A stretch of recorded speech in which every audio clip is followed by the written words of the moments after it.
трябваше да имаме заветование и заветованието трябваше да види значително по-малко. Или още по-страшно. Пред ВПМН или поведени редукционерни мерки, ние значи снимаме минимум 10 пъти говорим за заветованието, което ще имаме денес. Остава решението како пред 10 години, пред ВПМН дойде на власт, никой въобще овој проблем не го разбирал како проблем. Вие го намалихте и го зголемихте. Заветувањето е лично прашање. Тоа се случуваше нешто со загадувањето или не. И како граѓани воопшто не бе свесни дека ќе има загадување. Амите да мога. А што се однесува до гасификацијата, мислам дека го зборуваме истото, само не се сложувам дека се зголемуваат трошоците со така наречената виртуелна гасификација.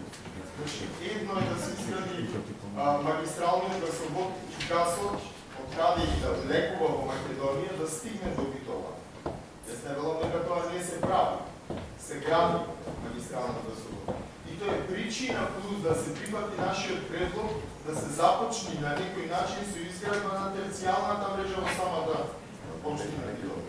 Ние можеме да се доведеме во ситуација во текот на следната година да биде изграден газовод, на влесна Битола да биде, а ние апсолутно ни еден чекор да немаме преземено каде ќе го дистрибуираме и со што во општина Битола.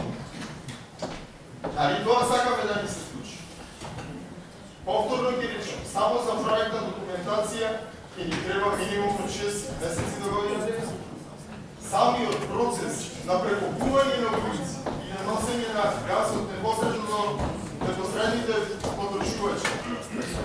Исто така, пара време. Години времето се мени.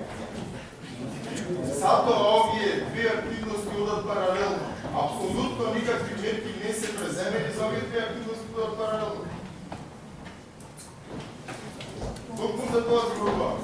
Оно што јас го велам е дека е голема непознаница дали некојаш како функционира јурскиот или турскиот и кога и дали тој газ ќе стигне до Република Македонија. Што ако не стигне во следните 5 или 10 години?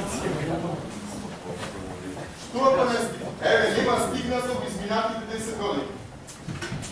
Се во нашата околина е гасифицирано.